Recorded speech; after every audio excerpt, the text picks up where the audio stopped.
For over 2.5 millennia, humanity has been captivated and bewildered by the visions of a singular prophet. This man witnessed sights so strange, so impossibly otherworldly, that even now, people grapple with their meaning, questioning, were those descriptions of angels, or something else entirely beyond our comprehension? His name was Ezekiel, and the events he chronicled along the rivers of Babylon remain shrouded in mystery, their full explanation still elusive.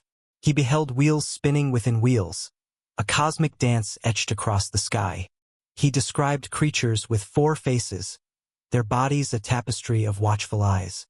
He watched as valleys, barren and desolate, filled with dry bones that miraculously rose to life, a testament to divine power.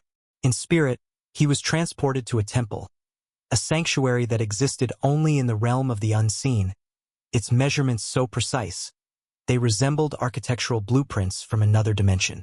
He stands as a figure of immense significance, some venerating him as a prophet, while others whisper that he perceived something far exceeding our limited understanding. Tonight, we embark on a journey through his visions, step by painstaking step, image by vivid image. There's no need to strain your eyes. Instead, close them gently, allow your mind to find stillness, and permit the mystery to unfold within you. This is not a mere fantasy spun from imagination. This is the record of Ezekiel, meticulously documented. This is what he saw with his own eyes, the reality he experienced. And this is what he firmly believed God revealed to him during the darkest chapter of his people's history. So take a deep, cleansing breath. Let the weight of the world slip away, and enter into the visions of Ezekiel, the prophet who witnessed the heavens crack open and was irrevocably transformed. Chapter 1. Who was Ezekiel? Before the prophetic visions, before the fiery wheels and the resounding voice emanating from the celestial throne, there was a young man, a priest named Ezekiel, son of Buzi, seated by a river, a world away from his home. He was born into the sacred lineage of Aaron, destined from infancy to serve within the hallowed walls of the Lord's temple in Jerusalem. His life had been meticulously mapped out, to offer sacrifices, to observe the sacred holy days, to stand before the altar and bestow God's blessings upon the people of Israel. But that carefully orchestrated destiny was brutally snatched away. In the year 597 BC, the fearsome armies of Babylon, a force of nature, swept through Judah, leaving desolation in their wake. King Nebuchadnezzar, the formidable ruler of the most powerful empire on earth, laid siege to Jerusalem, tightening his grip on the city. The mighty walls crumbled under the relentless assault, the royal palace succumbed to the flames, and the temple, the very core of Israel's faith, was plundered and desecrated, its sanctity violated. Ezekiel found himself among the thousands taken captive, his life uprooted. He was young, perhaps in his mid-20s, when he was violently separated from his homeland. He was forced to march hundreds of miles eastward, across unforgiving deserts and towering mountains, into the alien land of Babylon. He and his fellow exiles were settled near a place called Tel Aviv, nestled beside the Kebar River, a sluggish, muddy canal that branched off from the Grand Euphrates. The landscape stretched out, flat and devoid of distinctive features, an endless expanse under a heavy, gray sky. For the Jewish exiles, this was more than mere displacement. It was a spiritual catastrophe. Their faith was interwoven with the belief that God resided within the temple in Jerusalem, his divine presence resting between the golden cherubim above the Ark of the Covenant in the Holy of Holies. Now the temple was reduced to ruins. The Ark was lost, vanished from their sight. The priests were left without an altar, stripped of their sacred duty. The people were bereft of sacrifice, their connection to God severed. Many wept by the rivers of Babylon, their voices choked with sorrow, unable to sing the joyful songs of Zion in a foreign land. Others succumbed to bitterness and despair, their hearts hardened by grief. Has God abandoned us? They questioned. Has he forgotten his promises, the covenants he swore to uphold? How can we worship the Lord when his house lies in ruins and we are slaves in a pagan empire? Ezekiel felt this profound emptiness with an intensity that surpassed most. He had dedicated his life to serving God in his house, but that house was now a memory, a ghost of what it once was. For 5 long, agonizing years, he lived in silence, a witness to his people's despair. He wondered if the voice of the Lord would ever pierce the darkness again. Then, in the 30th year of his life, on the 5th day of the 4th month, something extraordinary happened that shattered the silence and irrevocably altered the course of his existence. The heavens opened, a celestial curtain drawn back to reveal the unimaginable. It began as a day like any other. The sun hung low in the sky, casting long shadows across the river. The air was thick and stagnant, heavy with anticipation. Ezekiel sat by the water's edge, perhaps in silent prayer, perhaps simply lost in thought, wrestling with the weight of his people's suffering. And then he saw it. A wind began to stir from the north, not a gentle zephyr, but a fierce, violent tempest that seemed to materialize from the void. The sky darkened ominously, and the air crackled with an invisible energy. Within the heart of the wind, there was light, a brilliant, pulsating radiance that seared his eyes. Ezekiel's heart pounded against his ribs, a frantic drumbeat in the face of the unknown. He was paralyzed, unable to move, unable to speak. He could only watch, transfixed, as the storm hurtled closer, the light intensifying, and the sound, like the roar of 1,000 oceans, filled his ears, drowning out all other sensations. This was no ordinary weather phenomenon. This was the presence of God himself, moving across the earth, searching for a vessel, someone to speak to. And he had chosen Ezekiel. In that singular moment, Ezekiel grasped a profound truth. God had not abandoned his people. He had not remained entombed within the ruins of Jerusalem. He was here in Babylon, among the exiles, ready to reveal himself in ways that defied human comprehension. But what Ezekiel was about to witness would push the boundaries of human language to its breaking point. He would struggle to articulate it, to convey the sheer magnitude of the spectacle. He would rely on the word like repeatedly, as he grappled to find comparisons, because nothing in his past experiences, nothing in the world he knew, could adequately capture the reality that stood before him.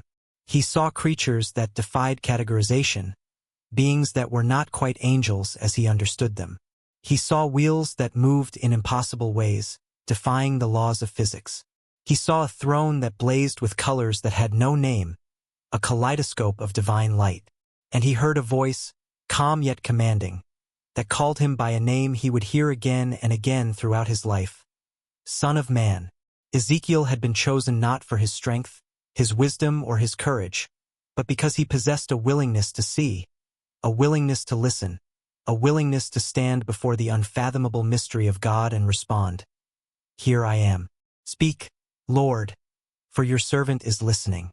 And so, by the muddy banks of the Kebar River, in the land of exile and sorrow, the visions began. The young priest, who believed his calling had come to an end, was about to become one of the most significant prophets in all of Scripture, a bridge between heaven and earth. A man who would witness the glory of heaven descend to touch the mortal realm. A man who would walk through valleys of death and witness the miracle of resurrection. A man who would be entrusted with blueprints for a temple not yet built and prophecies of wars not yet fought. But first, he had to survive the storm, to withstand the full force of the divine encounter. For what was hurtling toward him, blazing and thundering from the north, was unlike anything the world had ever witnessed. And Ezekiel, son of Buzi, the exiled priest by the river, was on the verge of meeting the living God face to face. Chapter 2. The vision begins. Storm from the north. Ezekiel's gaze remained fixed, unable to break free from the mesmerizing spectacle. The storm that originated from the north was unlike any meteorological event he had ever encountered.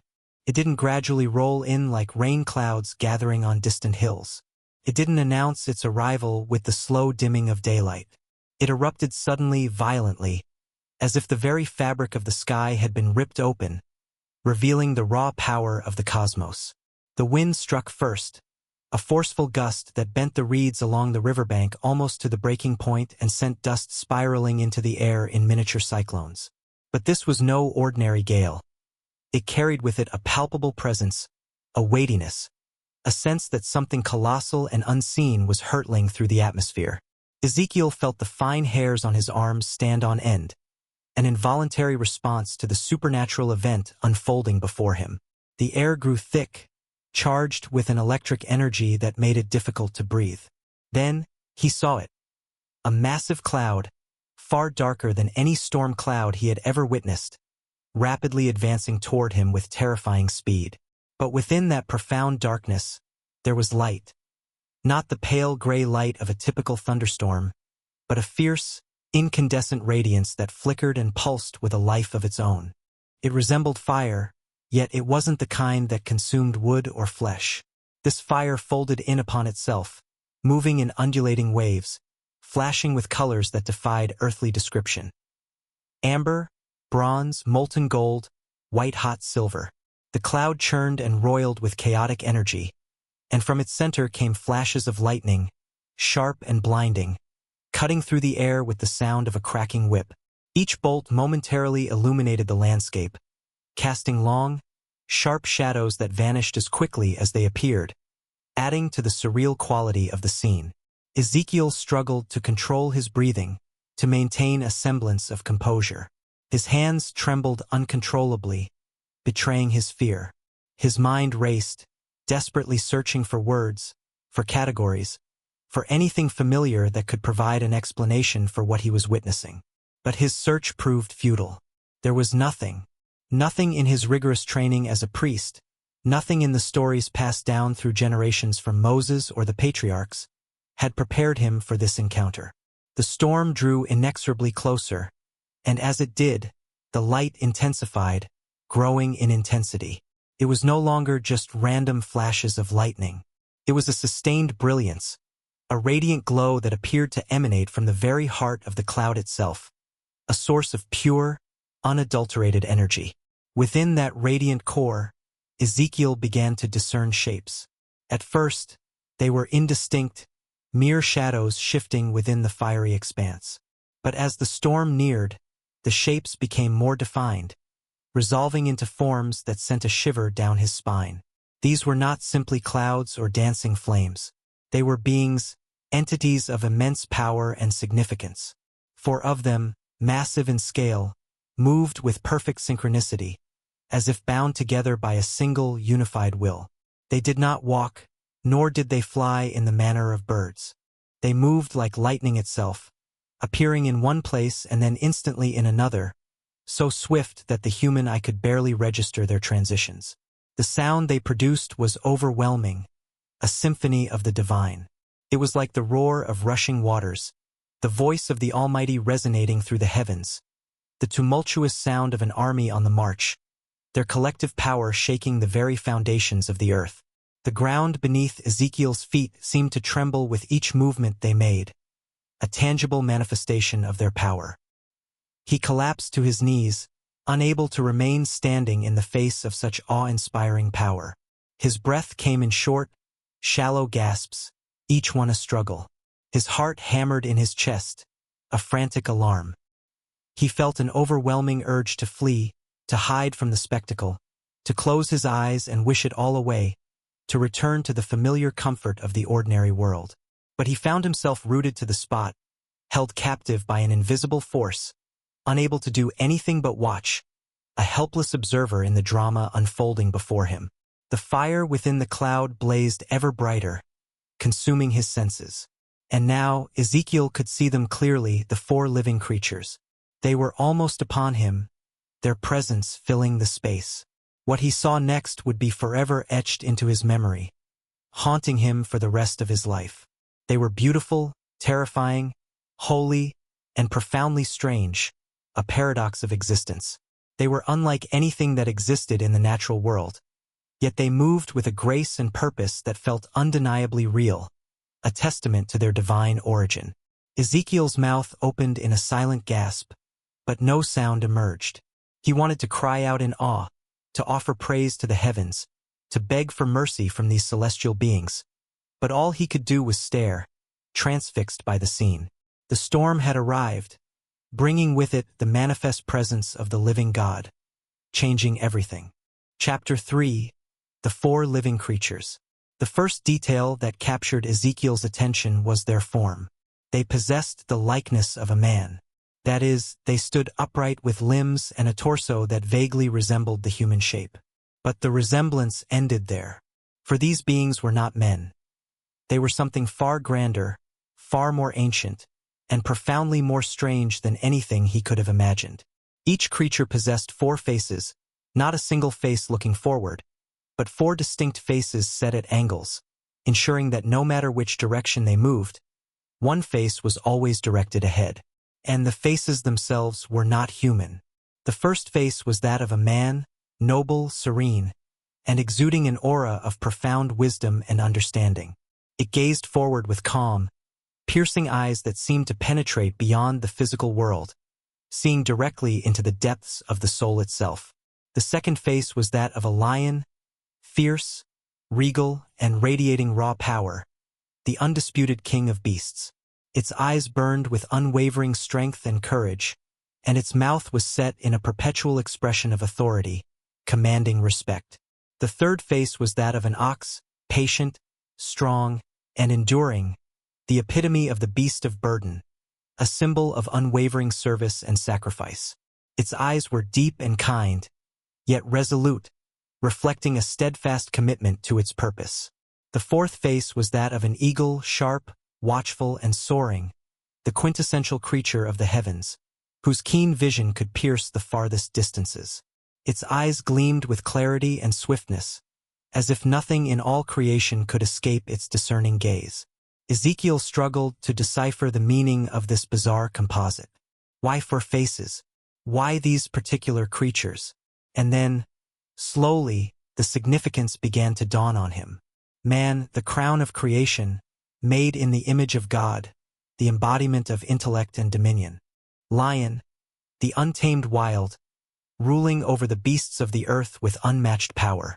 Ox, the domesticated and faithful servant, tirelessly serving humanity in the fields, sustaining life. Eagle, the creature of the sky, soaring above all earthly concerns, representing freedom and divine perspective. These four faces represented the totality of creation. Humanity, the wild, the tame, and the heavens, each playing a crucial role in the grand cosmic order. And these beings, whatever their true nature, stood as guardians over it all, protectors of the balance. But their faces were only the beginning of the revelation. Beneath each face, the creatures possessed bodies that gleamed like burnished bronze, reflecting the divine light. Their skin, if it could be called skin, shone with a metallic luster, refracting the firelight in shimmering waves of gold and amber. They did not appear soft or fleshy, but looked as though they had been forged, hammered into existence by the very hand of the Almighty, a testament to their divine creation.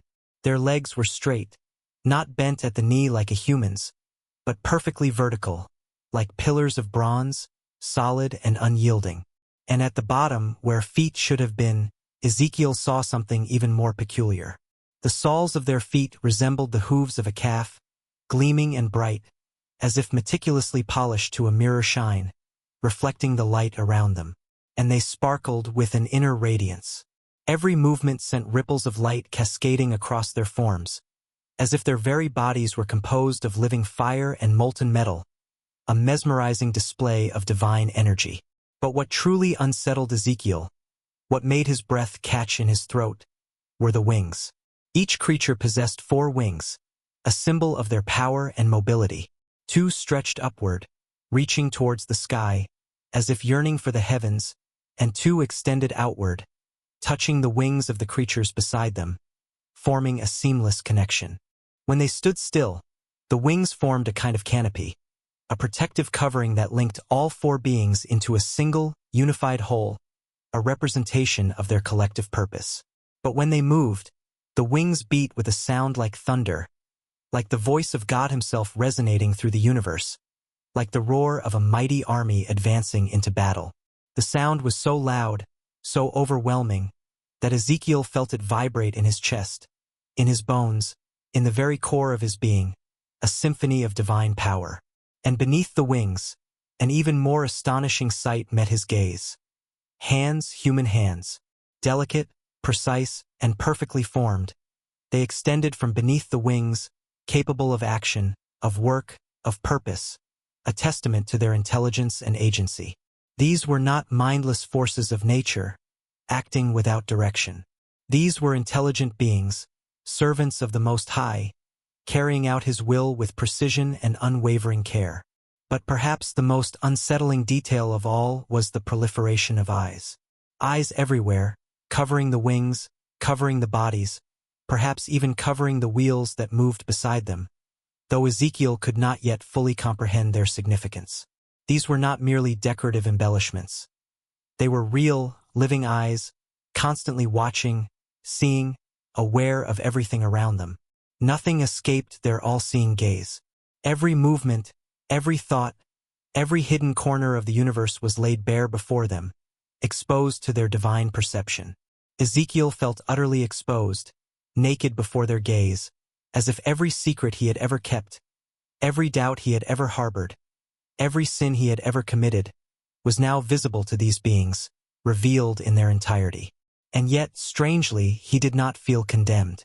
He felt seen, known, and in that knowing, there was a terrifying kind of comfort, a sense of acceptance despite his imperfections. The creatures did not move in the manner of animals or humans. They did not turn their heads or shift their weight, indicating a change in direction. When they moved as one in perfect synchronization, as if guided by a single, unified mind, their actions coordinated with seamless precision. And they moved in the direction of any one of their four faces without turning their bodies at all, a feat that defied earthly understanding. If the face of the man looked east, they moved east. If the eagle looked south, they moved south. There was no hesitation, no adjustment, no correction, just instantaneous, seamless movement, like lightning flashing across the sky, a manifestation of their divine power. And wherever they went, the fire went with them, illuminating their path and filling the space around them with its energy. The fire that folded in upon itself, moving back and forth among the creatures, flashing like torches, radiating intense light and heat, and an energy that Ezekiel could feel even from a distance, tingling on his skin and vibrating in the air. He desperately wanted to speak, to ask who they were, to beg them to explain the vision that was unfolding before him. But the words would not come, trapped in his throat. His tongue felt heavy and unresponsive. His mind was overwhelmed by the sheer spectacle. And then, just when he thought he could endure no more, he saw something that made everything else seem almost comprehensible by comparison, a puzzle within a puzzle. Beside each creature, on the ground, was a wheel, and the wheel was like nothing he had ever seen on earth, an object of impossible design and function. Chapter 4. The Wheel Within a Wheel. Ezekiel's eyes dropped from the celestial creatures to the ground beneath them, and what he saw there defied every law of nature he had ever known, challenging his understanding of the universe. Beside each of the four living creatures was a wheel, but these were not the wheels of chariots or carts that rolled through the familiar streets of Jerusalem. These were something else entirely, objects of otherworldly origin and purpose. The first thing that struck him was their appearance, their radiant beauty. They sparkled like beryl, a precious stone that shimmered with shades of golden green, like sunlight filtering through deep water, captivating the eye. The wheels gleamed and flashed, catching the firelight that danced among the creatures, refracting it into a kaleidoscope of 1,000 dancing colors, a spectacle of light and energy. But it was their construction that truly boggled Ezekiel's mind, defying all logic and reason. Each wheel contained another wheel inside it, intersecting at right angles, forming an intricate and perplexing structure. A wheel within a wheel, one ring running vertically, the other horizontally, crossing through each other in a way that should have been physically impossible. And yet, there they were, somehow occupying the same space, moving independently yet in perfect harmony, a testament to the boundless creativity of the divine. When the creatures moved forward, the wheels did not turn in the traditional sense, as one would expect. They did not roll along the ground like ordinary wheels, propelled by an external force. Instead, They moved in any direction instantly, without rotating, without adjusting, defying the laws of physics. If the creatures went north, the wheels went north. If they shifted east, the wheels glided east. There was no turning, no pivoting, no mechanical limitation, as if the wheels were unbound by the constraints of the physical world. It was as if the wheels existed in multiple dimensions simultaneously, able to move through space in ways that the human mind could barely grasp, their movement transcending earthly limitations. And then Ezekiel noticed the rims, the outer edge of each wheel.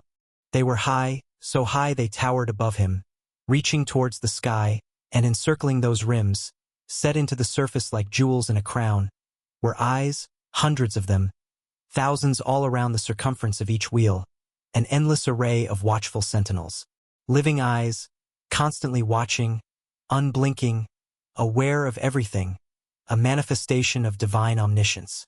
The same eyes that covered the creatures now covered the wheels, reinforcing their connection.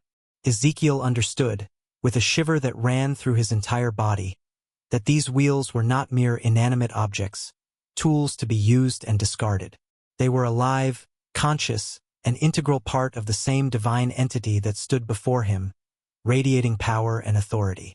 The wheels and the creatures moved as one, their actions perfectly synchronized. When the living beings rose from the ground, the wheels rose with them, defying gravity. When they descended, the wheels descended, a seamless transition. There was no separation, no delay. Their movements perfectly coordinated. The spirit of the living creatures was in the wheels, animating them and directing their movements. They were bound together, inseparable, moving with a unity that spoke of a single, overwhelming intelligence directing every motion, a testament to their shared purpose.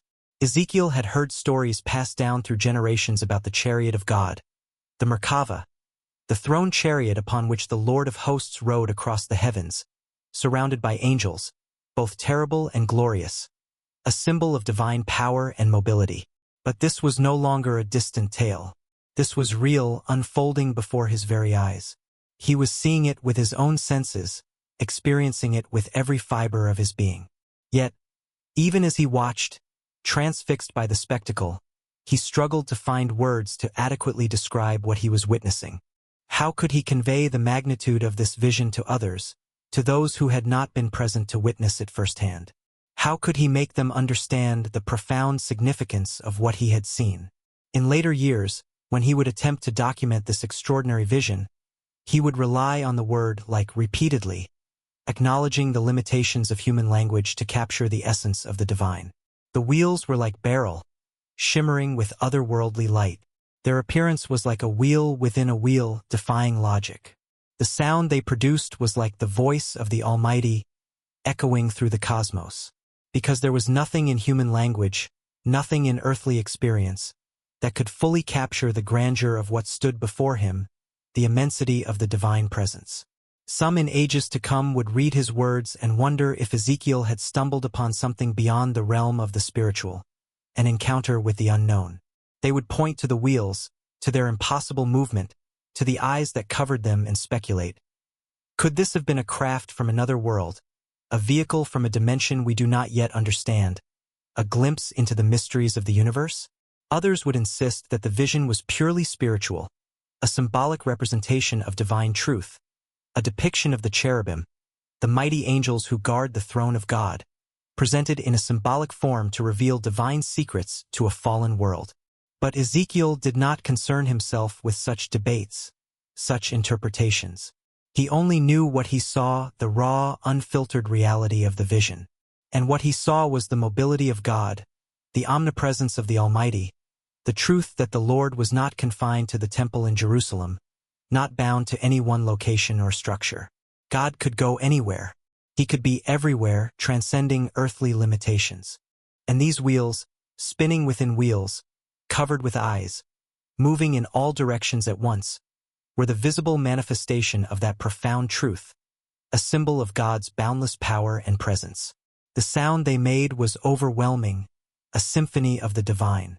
As the wheels moved, they produced a noise like the roar of rushing waters, like the thunder of a great cataract, a powerful and awe-inspiring sound that shook the very foundations of Ezekiel's being. Crashing down from the empyrean heights, a sound that resonated with the very essence of divine authority. It was the sound of unbridled power, of immeasurable majesty, a force so staggeringly vast and incomprehensible that the very earth beneath seemed to tremble in fearful anticipation. And above the deafening roar of the wheels, above the thunderous beating of countless wings, Ezekiel discerned another sound, a singular voice, calm and crystal clear, descending from the realms above. He lifted his eyes, straining to see beyond the awe-inspiring creatures, past the mesmerizing dance of the wheels, beyond the all-consuming fire and the blinding flashes of lightning. And there, suspended above it all, he beheld something that instantly dwarfed everything else, causing the magnificence surrounding him to fade into utter insignificance. The throne. Chapter 5. The throne of God. Stretching out above the heads of the living creatures, an immense and protective expanse arched over them, resembling a vast canopy woven from the very fabric of the heavens. Ezekiel struggled to describe it, settling on comparisons to a vault, a firmament of unimaginable scale, gleaming with an otherworldly brilliance akin to pure crystal. It was awe-inspiring, breathtakingly beautiful, and utterly beyond the limitations of human language. It possessed a paradoxical nature, both transparent and undeniably solid. It shimmered with celestial light, yet seemed to bear the immeasurable weight of eternity itself. And beneath this celestial expanse, the wings of the creatures stretched upwards, reaching towards it but never quite touching, as if even these mighty beings dared not presume to make contact with the divine mysteries that lay beyond. The expanse served as a separator, a division between the earthly and the heavenly realms. It was a definitive boundary, a sacred threshold, a point where creation met the uncreated, where the finite tentatively touched the infinite. And above this shimmering expanse, there stood a throne. It appeared to be crafted from something akin to lapis lazuli, a stone of deep, brilliant blue, flecked with golden inclusions that resembled the night sky ablaze with a million stars. The throne rose high above, majestic and radiant, pulsing with an inner light that seemed to emanate from the very essence of God himself.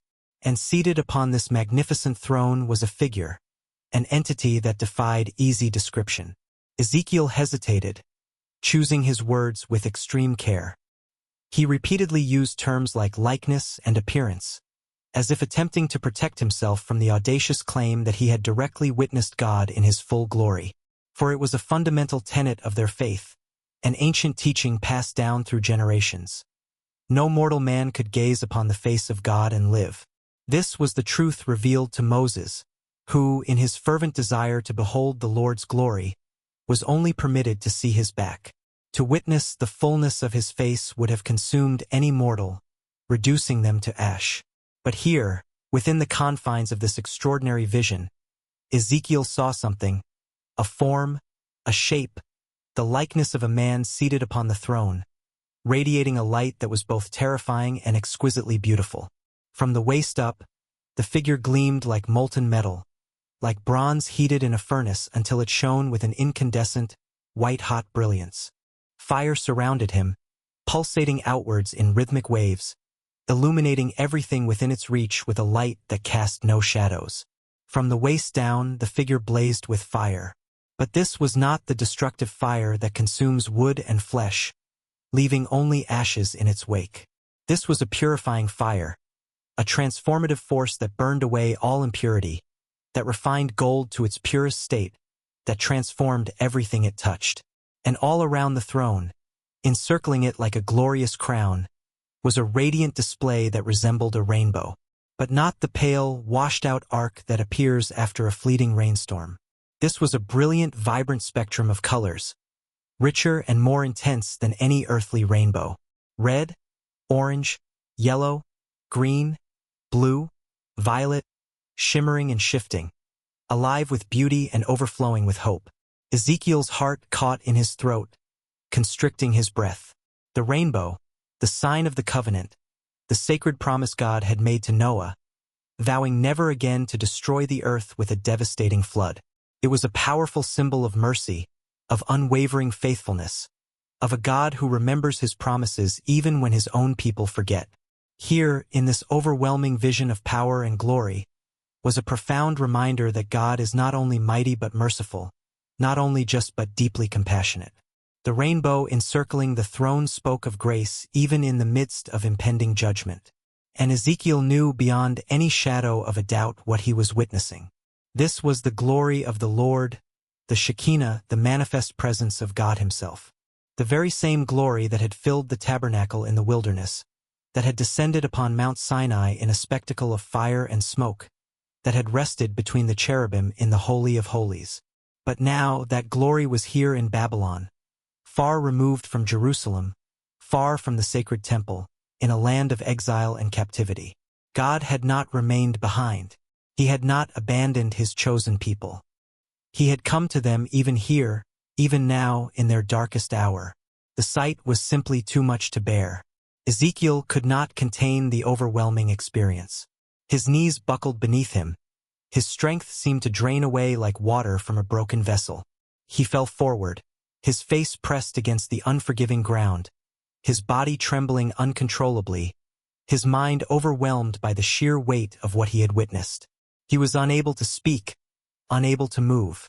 He could only lie there, prostrate before the throne, feeling smaller and more insignificant than he had ever felt in his life, and yet, paradoxically, more seen, more known, and more loved than he had ever imagined possible.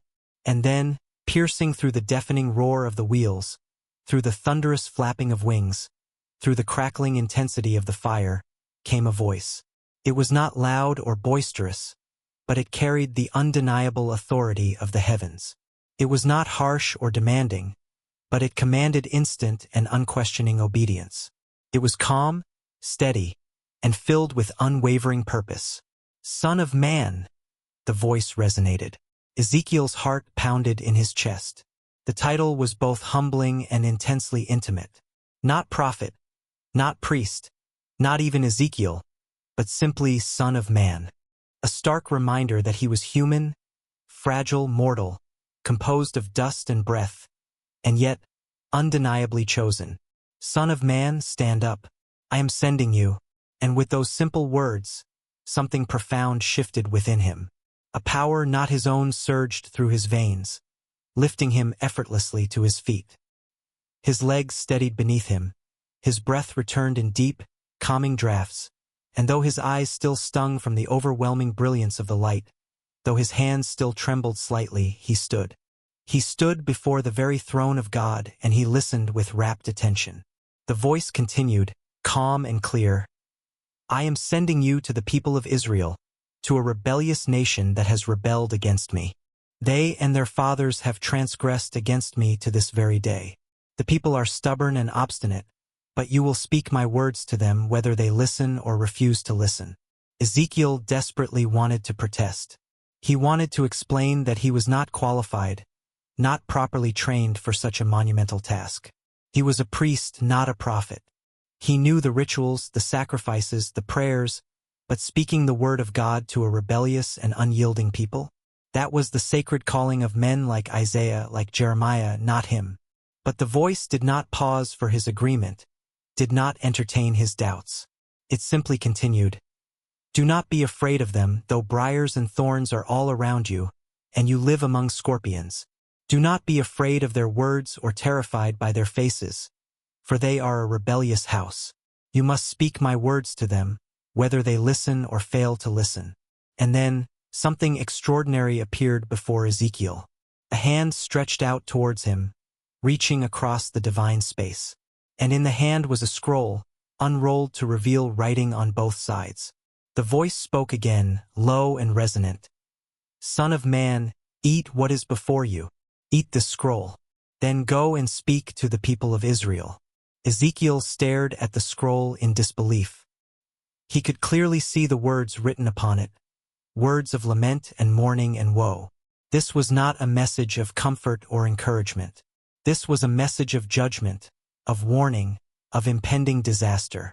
And yet the command was undeniably clear.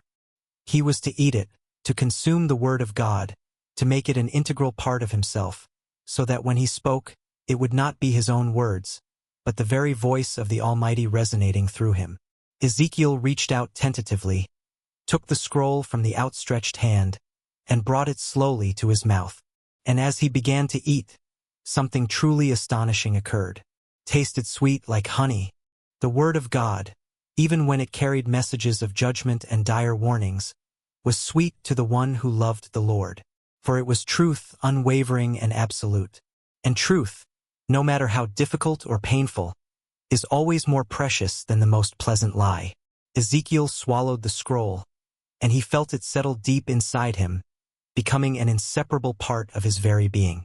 From that moment forward, he would not speak his own thoughts or opinions. He would speak only what the Lord commanded him to say, carrying the weight of divine truth within him.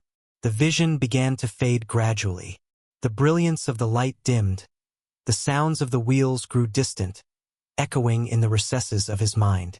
The creatures, the throne, the rainbow, all of it slowly receded, like a vivid dream slipping away at the edges of waking consciousness.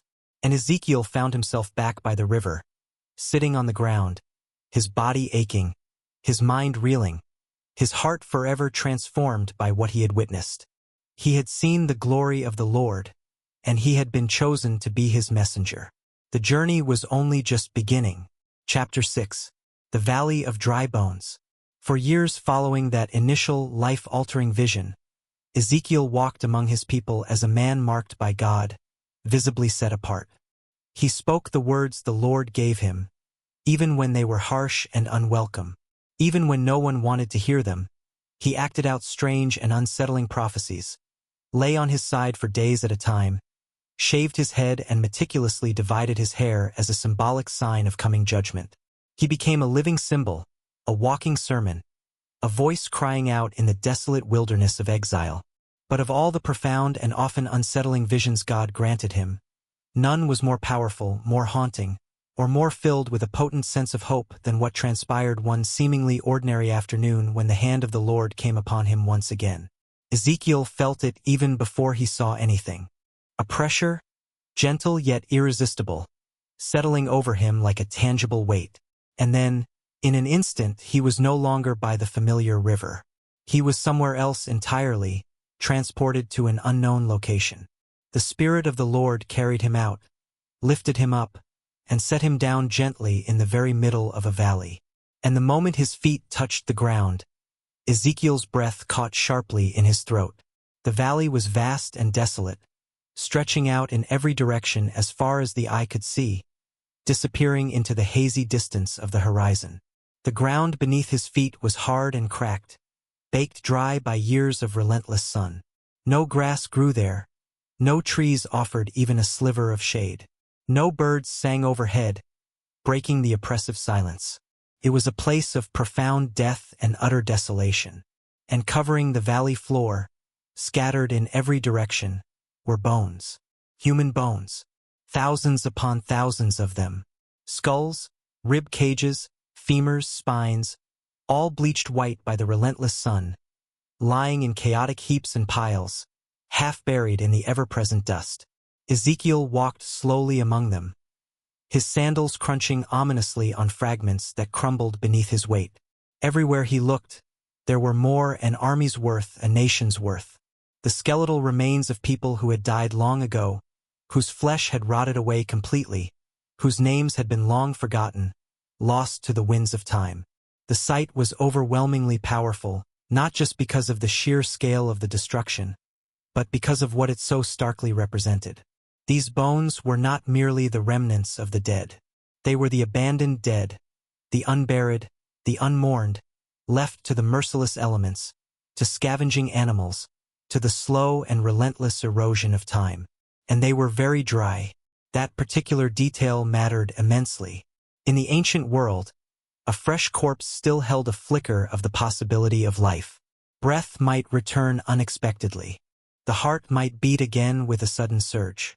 But dry bones, bones that had been exposed to the harsh sun for years, perhaps even decades, those were beyond hope, beyond recovery, beyond any human possibility of restoration.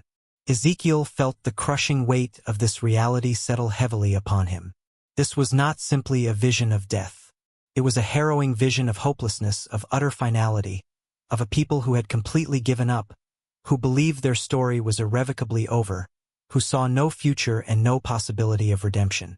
And then, cutting through the oppressive silence of the valley, came the familiar, resonant voice. "Son of man," the Lord said, calm and steady as always. "Can these bones live?" It was a question that seemed to have no good answer. If Ezekiel said yes, he would sound like a deluded fool. Dry bones simply do not come back to life. That is not how the natural world operates. That is not how death works. To claim otherwise would be to deny the very essence of reality itself. But if he said no, he would be limiting the immeasurable power of God. He would be suggesting that there were things beyond the Lord's capabilities, situations that were too far gone, people who were too broken to ever be restored. So Ezekiel gave the only answer he could, the only answer that was both honest and faithful, acknowledging the limits of his own understanding while affirming his unwavering trust in God. "O Lord God," he said quietly, "you alone know." It was a confession of ignorance, a humble admission that he did not possess the answers to such profound questions. But it was also a powerful confession of trust, an affirmation of his belief in God's infinite wisdom and power. Ezekiel did not know if these bones could live, but he knew that God knew, and for him that was enough. The Lord seemed pleased with his carefully considered answer. "Prophesy to these bones," he instructed. "Say to them, 'Dry bones, hear the word of the Lord. This is what the sovereign Lord says. I will make breath enter you, and you will come to life. I will attach tendons to you and make flesh come upon you and cover you with skin. I will put breath in you, and you will come to life. Then you will know that I am the Lord.'" Ezekiel hesitated, a moment of understandable doubt clouding his mind. Prophesy to bones? Speak to the dead? It felt utterly absurd, profoundly foolish, like shouting into the howling wind and expecting a coherent answer. But he had learned over the years that obedience to God often appeared foolish in the eyes of the world, demanding a leap of faith that defied logic and reason. So he opened his mouth and began to speak, his voice echoing strangely across the desolate valley. "Dry bones," he called out, "hear the word of the Lord." And as he prophesied, something extraordinary began to happen.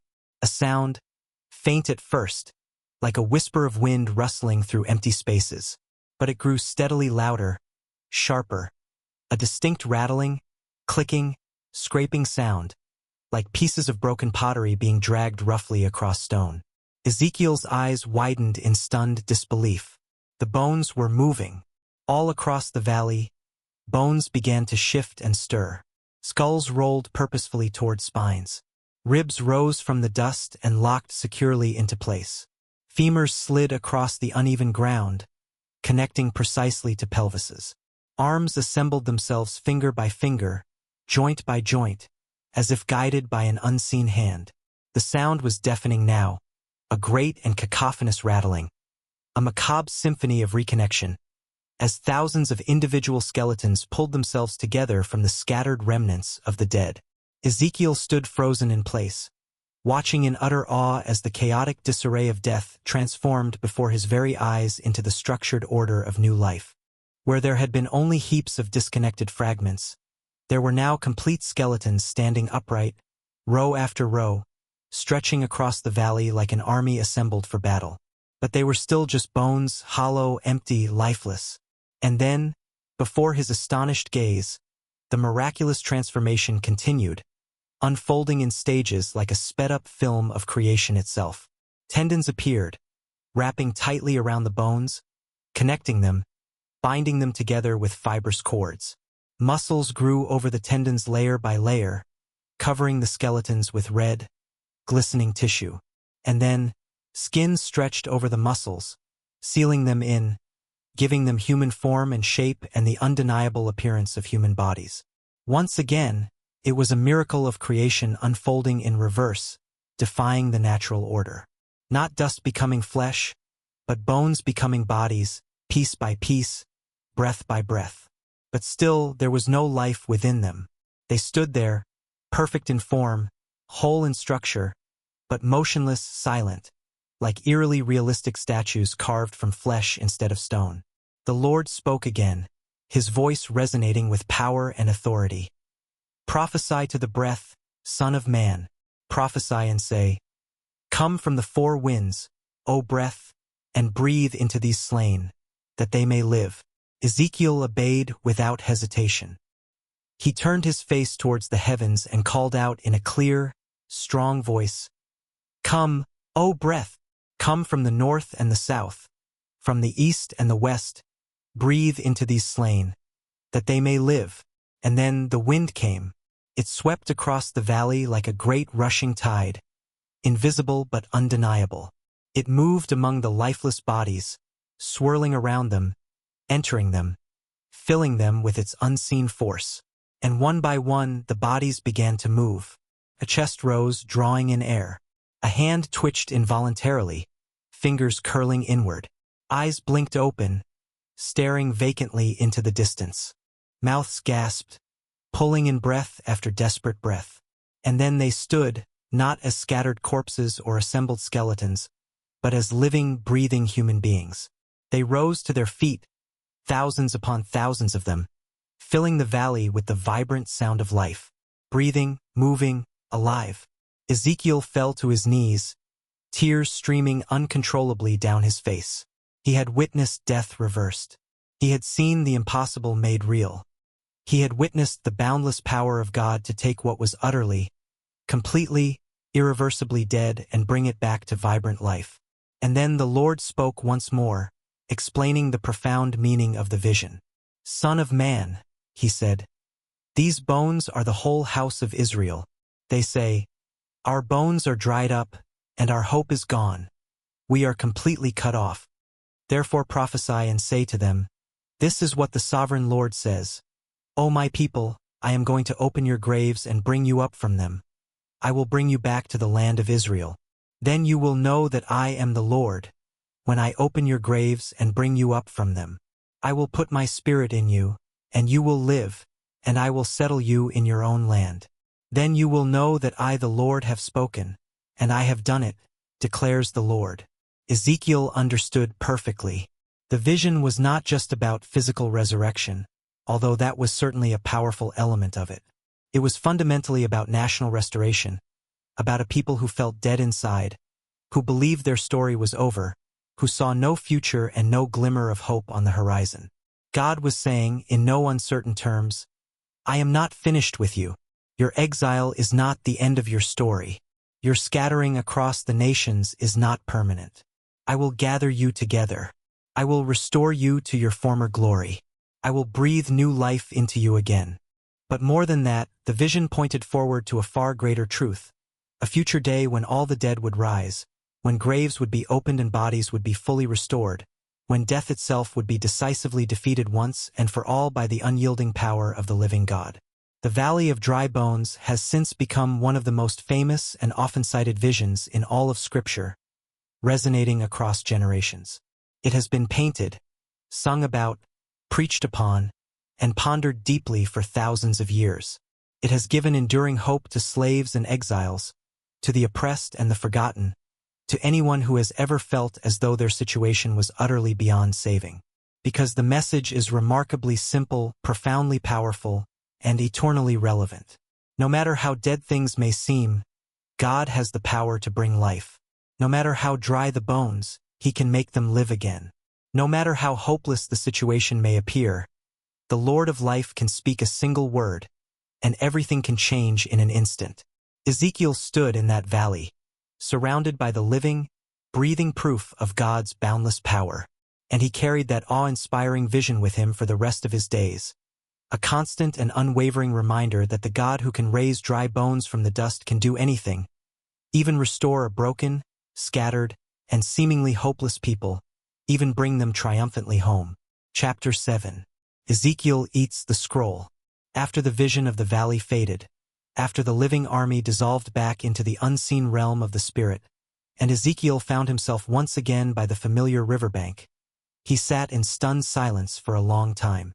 His mind was still reeling, struggling to process the sheer magnitude of what he had just witnessed. His heart was still pounding in his chest, echoing the rhythm of the wind that had swept through the valley, bringing life to the lifeless.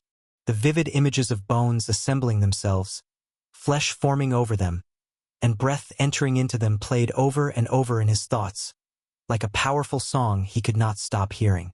But there was something else he remembered, a faint but persistent echo from that very first vision, from the day the heavens opened and the throne of God appeared in all its glory. Something he had not fully understood at the time, but which now, after years of faithfully prophesying, after years of carrying the immense weight of God's words to a stubborn and rebellious people, made perfect sense. The scroll he had been commanded to eat. It had happened early in his calling, just after he had been granted a glimpse of the glory of the Lord, just after he had heard the voice from the throne commissioning him to be a prophet. A hand had appeared before him, holding a scroll, unrolled so that both sides were clearly visible. Ezekiel had been able to see the writing on it. Words of lament, words of mourning, words of woe. This was not a message of comfort or blessing, not a gentle balm for wounded souls. This was a message of judgment, of warning, of the inevitable consequences for a people who had stubbornly turned away from God. And the Lord had said, "Son of man, eat what is before you. Eat this scroll. Then go and speak to the people of Israel." At first, the command had seemed profoundly strange, even absurd. Eat a scroll? Consume words written on parchment? How was that even possible? But Ezekiel had learned even in those early days that when God gives a command, the how is not the prophet's primary concern. Obedience is. So he had reached out in faith, taken the scroll from the outstretched hand, and brought it reverently to his mouth. And as he began to eat, something astonishing had happened. It tasted sweet, like honey, not bitter, as one might expect from a message of impending judgment. Not harsh or foul, but sweet, delicious, satisfying in a way that ordinary food could never be. Ezekiel had chewed and swallowed, and the scroll had gone down into his stomach, becoming an inseparable part of him. And in that profound moment he understood, at least in part, what God was doing. The word of the Lord was not meant to be something external, something Ezekiel merely repeated mechanically, like a messenger delivering someone else's pre-written communication. It was meant to be internalized, absorbed, digested, becoming part of his very being. The very essence of God's message needed to weave itself into the fabric of Ezekiel's soul, transforming him from a mere messenger into a living embodiment of divine truth, so that when he spoke, it would not be Ezekiel's opinion or Ezekiel's wisdom, but the living word of God flowing out from within him.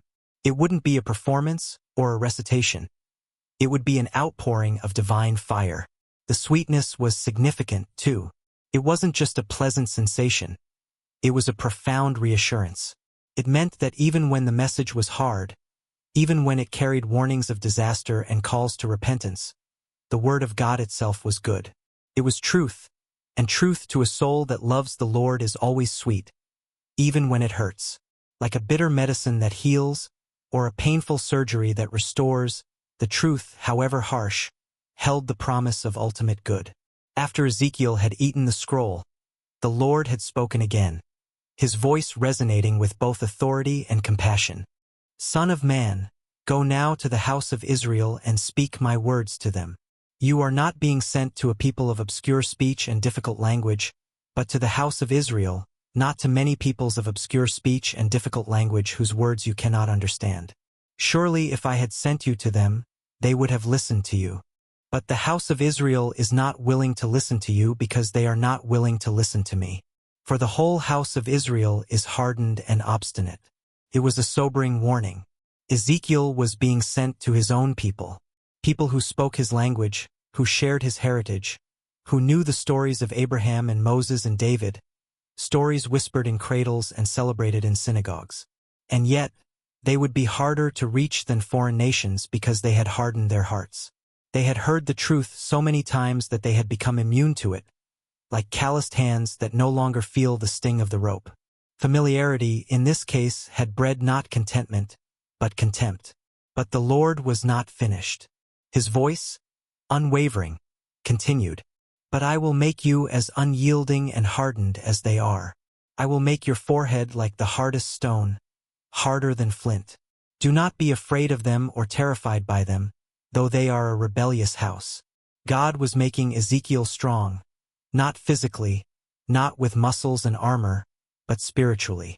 He was imbuing him with resilience, fortitude, and inner strength that would withstand the fiercest storms of opposition. He was giving him the courage to stand firm, to speak the truth even when it was rejected, to endure opposition without collapsing under the weight of it. He would be a rock in a sea of doubt, an unwavering voice in a chorus of dissent. And then the Lord had said something that Ezekiel would never forget, words that would become the cornerstone of his prophetic ministry. And you, son of man, listen carefully and take to heart all the words I speak to you. Go now to your countrymen in exile and speak to them. Say to them, this is what the sovereign Lord says, whether they listen or fail to listen. Whether they listen or fail to listen. That phrase would echo through Ezekiel's entire ministry, a constant reminder of his purpose. His job was not to make people believe. He wasn't responsible for their conversions, their repentance, or their ultimate salvation. His job was not to guarantee success, to measure his worth by the number of souls he swayed. His job was simply to speak, to deliver the message faithfully, to be a watchman on the wall sounding the alarm whether people heeded it or not. His faithfulness was to God, not to the outcome. After that, the Spirit had lifted Ezekiel up, and he heard behind him a loud rumbling sound. It was the sound of the glory of the Lord rising from its place, a sound like thunder mixed with the roar of a waterfall, the sound of the wings of the living creatures brushing against each other, the sound of the wheels beside them, a great rumbling sound that shook the ground beneath him. The very earth trembled in the presence of the departing glory. The Spirit had taken him away, and Ezekiel had gone in bitterness and in the anger of his spirit with the hand of the Lord strong upon him. He had returned to the exiles at Tel Abib, his heart heavy, his mind reeling. And for 7 days he had sat among them overwhelmed, unable to speak. 7 days of silence. 7 days of processing what he had seen, the visions, the words, the weight of his calling. 7 days of letting the weight of his calling settle into his bones, transforming him from a priest into a prophet. And then, at the end of the 7 days, the word of the Lord had come to him again, piercing through the silence, demanding to be heard. Son of man, I have made you a watchman for the house of Israel. So hear the word I speak and give them warning from me. When I say to a wicked man, you will surely die, and you do not warn him or speak out to dissuade him from his evil ways in order to save his life, that wicked man will die for his sin, and I will hold you accountable for his blood. But if you do warn the wicked man and he does not turn from his wickedness or from his evil ways, he will die for his sin, but you will have saved yourself. It was a heavy responsibility, a burden that threatened to crush him. Ezekiel was not just a prophet, a messenger delivering words from afar. He was a watchman, a guard on the city wall, responsible for sounding the alarm when danger approached.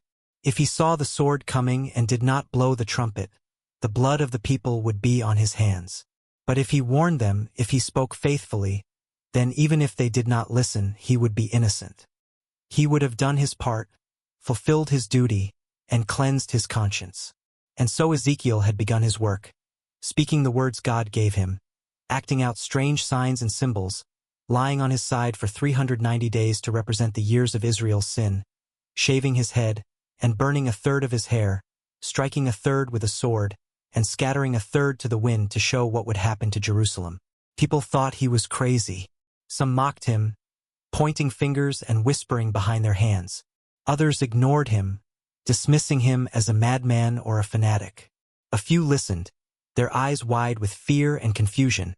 But even they struggled to believe, to reconcile his pronouncements of doom with their hopes for a brighter future. But Ezekiel kept going because he had eaten the scroll. The word of God was inside him, sweet as honey, sustaining him through every trial, every rejection, every moment of doubt. He was not alone. The hand of the Lord was upon him, guiding him, protecting him. The Spirit of God was within him, empowering him, emboldening him. And the message, hard as it was true, rooted in divine justice and unwavering love. And one day the people would know. One day, when everything Ezekiel prophesied came to pass, when the city walls crumbled and the temple was consumed by flames, they would look back and remember the watchman who stood on the wall, who blew the trumpet, who warned them while there was still time. Whether they had listened or failed to listen, Ezekiel had been faithful, and that was all God required. Chapter 8. The Third Temple Vision. Years passed, marked by hardship, loss, and a lingering sense of despair. Jerusalem fell just as Ezekiel had warned, his prophecies unfolding with terrifying accuracy. The city walls were breached, the stones tumbling like tears. The temple was burned, the gold melting in the inferno. The remaining people were carried into exile, their hopes dashed, their dreams shattered. The worst had come to pass, a nightmare made real. And in the aftermath of that devastation, when the shock had settled into a dull, permanent ache, when the exiles had nothing left but memories and questions, when the silence was broken only by the sobs of the bereaved, God gave Ezekiel another vision. But this one was different, a beacon of hope in the overwhelming darkness. This was not a warning, a pronouncement of judgment. This was a promise, a glimpse of a future restoration. It happened in the 25th year of the exile, a year that felt like any other, filled with grief and uncertainty. It was at the beginning of the year on the 10th day of the month. 14 years had passed since the fall of Jerusalem, years that had stretched into an eternity of sorrow. The temple lay in ruins, a smoldering memory. The altar was cold, silent, devoid of sacrifice. The priesthood was scattered, their purpose seemingly lost. And on that day, the hand of the Lord came upon Ezekiel once more, lifting him out of his despair, transporting him into the realm of the divine. In visions of God, he was transported not to a valley of dry bones this time, but to a high mountain in the land of Israel, a place of grandeur and majesty, a place where heaven and earth seemed to meet. And there, standing before him, was a man whose appearance was like bronze, gleaming in the sunlight, radiating strength and authority. In his hand he held a linen cord and a measuring rod, tools of precision, instruments of divine design. The man's face was calm, purposeful, his features etched with determination. His eyes gleamed with precision and clarity, seeing beyond the present devastation, envisioning a future glory. And when he spoke, his voice carried the weight of divine authority, resonating with power and grace. "Son of man," he said, "look with your eyes and hear with your ears. Pay attention to everything I am going to show you, for that is why you have been brought here. Tell the house of Israel everything you see." And then the tour began, a journey into a future reality, a promise etched in stone. The man led Ezekiel to the outer wall of a temple complex, a temple that did not yet exist, a dream waiting to be realized, a temple that had never been built, exceeding even the grandeur of Solomon's edifice, a temple that belonged to the future, to a time when God's glory would return and dwell among his people once again, a time of peace, prosperity, and unwavering devotion. The man measured the wall. It was 6 cubits thick and 6 cubits high, each cubit being a cubit and a handbreadth, measured with divine precision. Everything was precise, every detail intentional, every measurement mattered. They were not arbitrary numbers but symbols of divine order and purpose. They moved to the east gate, the gateway to hope, the entrance to a new era. The man measured its threshold, its aloves, its portico, meticulously documenting every detail. He noted the width, the depth, the height, dimensions that spoke of strength and stability. He counted the steps leading up to it, 7 steps, each one representing a stage in the journey to holiness. Then he measured the threshold again, recording every detail, ensuring that nothing was overlooked, that every aspect of the design was perfect. Ezekiel watched, his mind struggling to keep up, his pen scratching furiously across his scroll. He was not an architect, not a master builder. He was a priest trained in sacrifice and ritual, not in construction and geometry. But he knew enough to recognize that what he was seeing was extraordinarily detailed, far beyond anything he could have imagined. This was not a vague symbolic vision, a fleeting glimpse of an idealized future. This was a blueprint, a precise and detailed plan for a real and tangible structure. The man led him through the outer court, measuring the pavement, the chambers, the gates on the north and south sides. Every gate was identical in structure, a testament to divine order and symmetry. Every alcove was the same size, every threshold matched, reflecting a harmonious balance, a perfect integration of form and function. There was a perfect symmetry, a divine order to the layout, a sense of peace and tranquility that permeated the entire complex. They entered the inner court, the heart of the temple, the place of intimate communion with God. More gates, more measurements, each one more detailed than the last. The man recorded the dimensions of the pillars, the porticos, the steps leading up to each entrance. 8 steps for the inner gates, unlike the 7 for the outer, a subtle difference that signified a deeper level of holiness.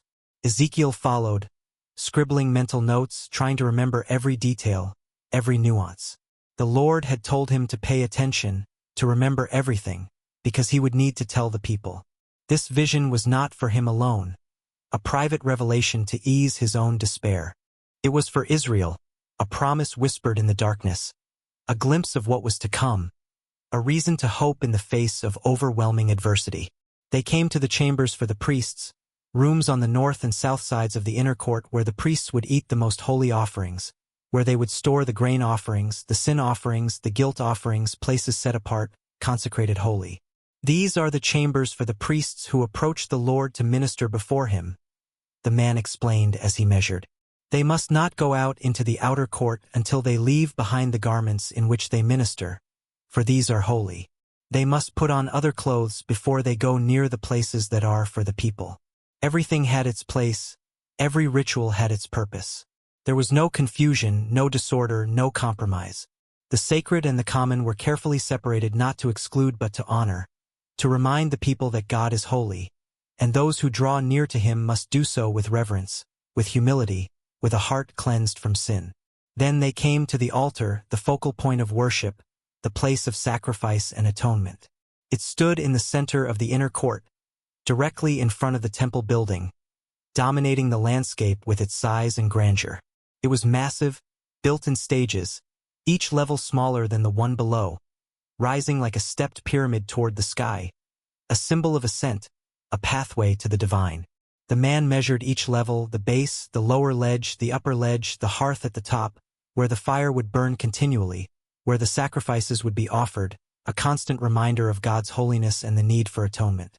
For horns extended from the corners of the hearth, reaching upward, symbols of power and mercy, places where those seeking refuge could cling and find safety, protection from the storms of life. The man turned to Ezekiel, his gaze intense, his voice unwavering. Son of man, this is what the sovereign Lord says. These will be the regulations for sacrificing burnt offerings and sprinkling blood upon the altar when it is built. Regulations followed, a detailed code of conduct governing every aspect of the sacrificial system. Instructions for consecrating the altar, setting it apart for its sacred purpose. 7 days of offerings, a week of purification. Bulls and goats and rams, offered in atonement for sin. Blood sprinkled, a symbol of cleansing and forgiveness. Fire lit, a beacon of hope in the darkness. Prayers offered, a cry for mercy, a plea for reconciliation. The altar had to be purified, set apart, made ready to receive the worship of God's people. And then they moved to the temple building itself, the sanctuary of God, the dwelling place of the divine presence. Ezekiel's breath caught as they approached, his heart pounding with anticipation. The structure rose before him, majestic and beautiful, its walls gleaming, its proportions perfect, a testament to divine artistry. The man measured the outer wall, a protective barrier against the profane. Then the portico, a grand entrance, an invitation to enter the presence of God. Then the main hall, the heart of the temple, the place of worship and prayer. They stepped inside, and Ezekiel was overwhelmed by the sheer size and grandeur of the space. The space was vast, solemn, filled with a quiet reverence that made Ezekiel want to whisper, to tread lightly, to approach with humility. The man measured the width of the hall, the height of the walls, the thickness of the side rooms that surrounded the building. Everything was larger than Solomon's temple had been, grander, more glorious, as if God were saying, "What was lost will be restored and more than restored. What was broken will be rebuilt better than before." They moved deeper into the temple, past the main hall, toward the most holy place, the inner sanctuary, the place where the Ark of the Covenant had once rested, where the glory of the Lord had dwelt, where the high priest had entered once a year to make atonement for the sins of the people. The man measured it, his movements precise and deliberate. 20 cubits long, 20 cubits wide, 20 cubits high, a perfect cube, a symbol of perfection, of completion, of the dwelling place of God among his people. But there was no ark inside, no cherubim, no veil separating it from the outer room, just empty space, waiting for the glory of the Lord to return, to fill the void, to restore the relationship between God and his people. Ezekiel stood there staring into the silence and felt tears sting his eyes. This was the promise, the hope that had sustained him through years of exile. One day God would return. One day his presence would fill this place, transforming it into a sanctuary of peace and joy. One day the separation between heaven and earth would be healed, and God would dwell with his people once more, in perfect harmony, in unending love. The man led him back outside, away from the emptiness of the inner sanctuary, back into the light of day. They circled the entire temple complex, measuring the outer wall that surrounded it, 500 cubits long on each side, a vast expanse, a holy precinct, a perfect square, a symbol of stability, security, and divine order. A city within a city, a holy zone set apart from the rest of the land, a place of refuge, a place of healing, a place of communion with God. And as they walked, the man spoke, his voice filled with authority and compassion. "Son of man, this is the place of my throne and the place for the soles of my feet. This is where I will live among the Israelites forever. The house of Israel will never again defile my holy name, neither they nor their kings." It was a declaration, a covenant, a promise that sin and rebellion, the things that had driven God's presence from the first temple, would not defile this one. This would be a place of holiness, a place of purity, a place where heaven and earth met and became one, a place where God's glory would shine unhindered, a beacon of hope for all the nations. Ezekiel was overwhelmed, his senses reeling, his mind struggling to comprehend the magnitude of what he had seen. The details were endless, the measurements filled his mind, but beneath it all, he understood the message, the heart of the vision. God was not finished with his people. The exile was not the end, but a new beginning. The destruction of the temple was not the final word, but a prelude to a glorious restoration. One day there would be restoration, a new covenant, a new heart. One day there would be a new temple, a place of unparalleled beauty and holiness. One day God himself would return, not just in a fleeting vision, but in permanent presence, dwelling among his people forever. And Ezekiel's job was to describe it, to tell the people what he had seen, to paint a picture of the future glory, to give them hope, to remind them that even in the darkest night, dawn was coming, that even in the midst of despair, God's promises were still true. The man with the measuring rod looked at Ezekiel one last time, his eyes filled with divine purpose. "Son of man, describe the temple to the people of Israel that they may be ashamed of their sins. Let them consider the plan. And if they are ashamed of all they have done, make known to them the design of the temple, its arrangement, its exits and entrances, its whole design, and all its regulations and laws. Write these down before them so that they may be faithful to its design and follow all its regulations." And so Ezekiel would write, meticulously recording every measurement, every detail, every gate and chamber and altar, preserving the vision for generations to come. Not because the people would build it immediately, not because they could recreate the temple in its entirety, but because they needed to know, they needed to see, they needed to believe that God's promises were not vague or abstract, but specific, detailed, real, anchored in time and space. The temple was a symbol of God's faithfulness, a testament to his unwavering love. The vision faded, the mountain disappeared, the man of bronze vanished into the ether. Ezekiel found himself back in Babylon, back among the exiles, his mind still reeling with images of gates and walls and altars and courts, his heart overflowing with hope. But now he had something to give them, something more than just warnings, more than just judgment. He had a vision of the future, a promise written in measurements and cubits and sacred geometry. One day the glory would return. One day the temple would stand again. One day God would dwell among his people forever. And nothing, not sin, not rebellion, not even death itself could stop it from coming to pass. Chapter 9. The River from the Temple. After Ezekiel had seen the temple, after he had walked through its courts and chambers, after he had absorbed every measurement and detail, the man with the appearance of bronze led him back to the entrance of the temple building, to the very threshold of the sanctuary.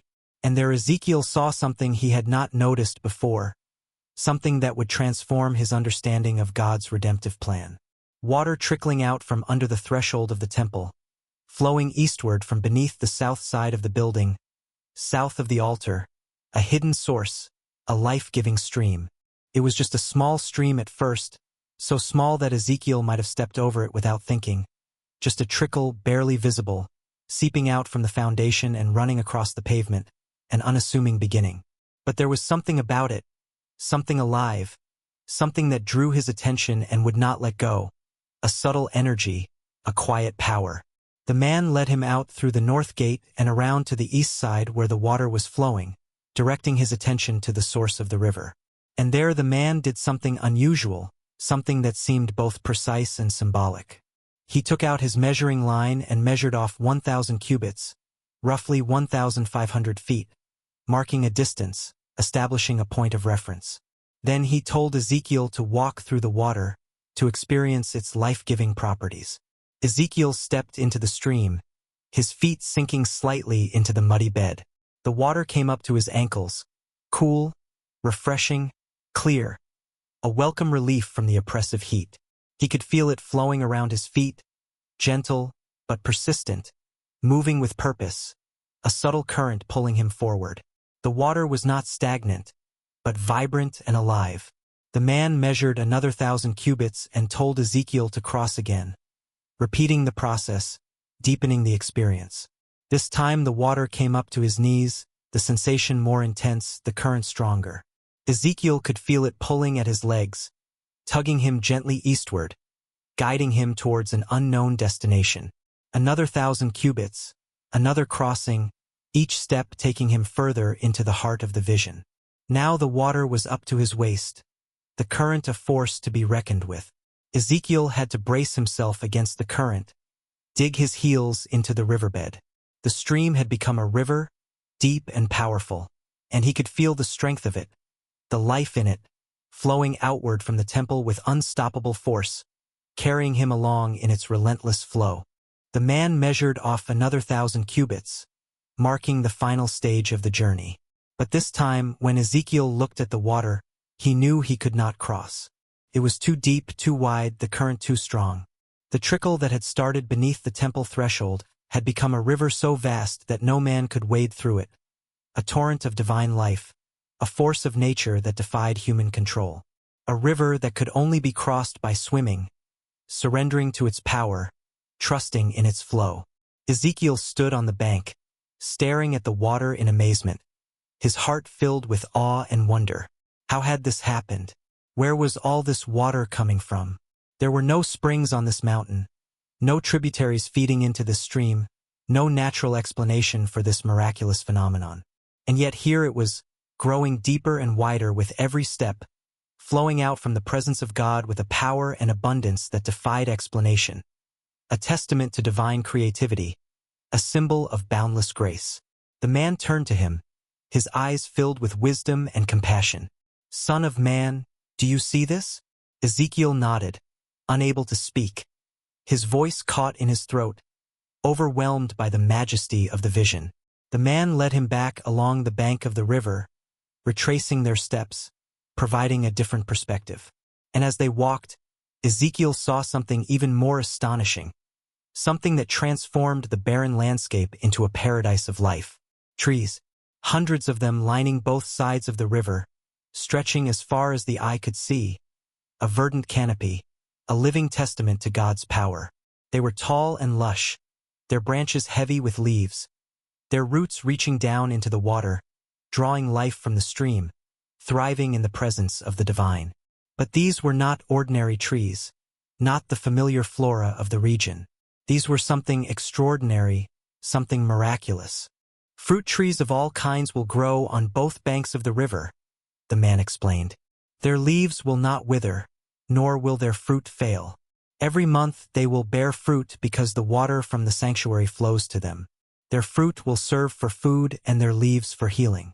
Ezekiel stared, his mind struggling to grasp the immensity of the miracle. Fruit every month, 12 harvests a year, an unending bounty, a perpetual feast. Leaves that could heal the sick, a natural pharmacy, a source of unending restoration. Trees that never withered, never died, never stopped producing, a symbol of eternal life, a promise of unending provision. This was not natural, not governed by the laws of the physical world. This was supernatural, a direct manifestation of divine power, a glimpse into the kingdom of God. This was the life of God himself, flowing out from his presence, transforming everything it touched, bringing healing, restoration, and abundance to a barren and desolate land. This water flows toward the eastern region and goes down into the Arab where it enters the Dead Sea, the man continued. When it empties into the sea, the water there becomes fresh, the Dead Sea. Ezekiel knew it well, that body of water, a symbol of death and decay. It was the lowest point on earth, a vast, lifeless body of water so salty that nothing could live in it, a testament to the curse of sin. No fish swam in its depths, no plants grew along its shores, a desolate wasteland, a picture of utter hopelessness. It was a place of death, of desolation, of barrenness, a symbol of the ultimate consequence of sin. But the man was saying that when this river flowing from the temple reached the Dead Sea, something would change, a transformation so profound that it defied human understanding. Swarms of living creatures will live wherever the river flows, the man said. There will be large numbers of fish because this water flows there and makes the salt water fresh. So where the river flows, everything will live. Ezekiel tried to imagine it, to picture the scene in his mind. The Dead Sea teeming with life, vibrant and flourishing. Fish leaping from the water, their scales shimmering in the sunlight. Fishermen casting nets along the shore, their faces filled with joy and anticipation. The barren, lifeless wasteland transformed into a thriving, abundant ecosystem, a paradise reborn. It was impossible, unimaginable, a complete reversal of everything he knew. And yet, with God, nothing was impossible, no transformation too radical, no miracle too great. Fishermen will stand along the shore. From Engetiti to Eneglim, there will be places for spreading nets. The fish will be of many kinds, like the fish of the great sea. Ezekiel could almost hear the laughter of the fishermen, the cries of the seagulls, the gentle lapping of the waves against the shore, a symphony of life replacing the silence of death. He could almost see the nets overflowing with fish, the vibrant colors of the coral reefs, the bustling activity of a thriving ecosystem, a testament to God's power to redeem and restore. Fish of the great sea. Engedi, a small oasis clinging to the western shore of the Dead Sea, a place where David, the shepherd king, had once sought refuge from the relentless pursuit of Saul, hiding in its caves and crags. Eneglaim, another small settlement further to the north, its existence a testament to the enduring, if fragile, presence of life even in such an unforgiving landscape. These were real places, etched onto the very map of Israel. This was not abstract symbolism, some ethereal concept divorced from reality. This was a vision of actual, tangible, physical transformation, a promise that the familiar contours of their broken world could be reshaped into something new and vibrant. But then the man, the angelic messenger, added a curious, unsettling detail. But the swamps and marshes will not become fresh. They will be left for salt. It was a stark reminder, a necessary counterpoint to the overwhelming promise of renewal. Even in restoration, there would be boundaries, limitations, things that remained stubbornly unchanged. Even in the age to come, in the fullness of God's kingdom, there would be distinctions, purposes not yet revealed. Not everything would be swept up in the tide of transformation.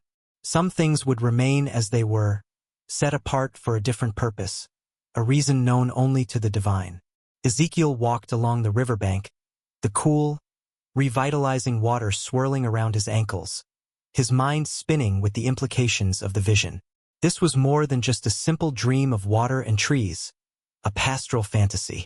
This was a profound vision of life itself, of complete and utter restoration, of the very presence of God bringing healing and abundance to a broken, barren world, a world ravaged by sin and exile. In the ancient Near East, water was synonymous with life. Cities clustered around rivers like children around a mother's hearth. Crops depended on the intricate systems of irrigation, the careful management of this precious resource. To live far from water was to exist on the very edge of survival, constantly battling the encroaching desert. And here was a river, unlike any other, a river that flowed not from a mountain spring or a distant glacier, but from the very presence of God, emanating from the heart of the divine sanctuary. This river brought life wherever it went, its touch capable of turning parched deserts into flourishing gardens, transforming the stench of death into the sweet fragrance of life, making the impossible not only possible, but real. Ezekiel's mind drifted back to the Garden of Eden, the primordial paradise, the river that flowed out of it, watering the garden and then dividing into 4 headwaters, marking the corners of the known world. He remembered the tree of life, whose fruit promised eternal life, whose leaves offered healing to the nations. This vision echoed that ancient memory, resonating with the deepest longings of the human heart. It was as if God was speaking directly to him, saying, "What was lost in Eden will be restored. What was broken will be healed. Paradise will return." But it was more than just nostalgia, a wistful yearning for a lost past. It was prophecy, a bold declaration of a future so glorious, so full of life and joy that the present age, mired in its suffering and despair, could barely comprehend it. Ezekiel knew the scriptures. He had dedicated his life to studying the sacred texts. He knew the promises God had made through the prophets, those fiery messengers who spoke truth to power. Isaiah had spoken of a time when the desert would rejoice and blossom like the rose, its barrenness transformed into a riot of color and fragrance, when streams would burst forth in the wilderness, quenching the thirst of generations, when the burning sand would become a pool, and the thirsty ground bubbling springs. Joel had prophesied that in the last days the mountains would drip with new wine, the hills would flow with milk, and all the ravines of Judah would run with water, a bounty so extravagant it defied belief. A fountain would flow out of the Lord's house and water the valley of Acacia, bringing life to even the most desolate places. And now, standing on the banks of this miraculous river, Ezekiel was seeing it with his own eyes. The fountain, the river, the life flowing from the very presence of God, transforming the landscape, healing the land, fulfilling the ancient prophecies. But he also understood something deeper, something beyond the literal interpretation of the vision. This was not just about physical water or literal trees, although those were certainly part of it. This was about the very Spirit of God, the life of God, the presence of God flowing out into a dead and broken world, bringing resurrection, renewal, and hope to those who had lost all faith. Wherever the river went, life followed, inevitably, irresistibly. Wherever the presence of God dwelt, transformation happened, altering the very fabric of reality. And one day Ezekiel knew that river would flow not just through Israel, but to the very ends of the earth, reaching every corner of creation, bringing its life-giving power to all who would receive it. Ezekiel stood on the bank, watching the water rush past, sparkling in the sunlight, flowing inexorably toward the Dead Sea, carrying with it the promise of life, the certainty of redemption. And he knew, deep in his heart, he knew that no matter how dark the present seemed, no matter how bleak the exile, no matter how hopeless the situation, God was not finished. The river was flowing, and it would not stop until every dead thing had been made alive, until every broken heart had been healed, until every lost soul had been found. Chapter 10. Gog and Magog. The Final War. The visions of hope, the temple, the river, the trees of life. They filled Ezekiel's heart with a fragile peace, a sense of hope amidst the despair. But God was not finished revealing the future. Not yet.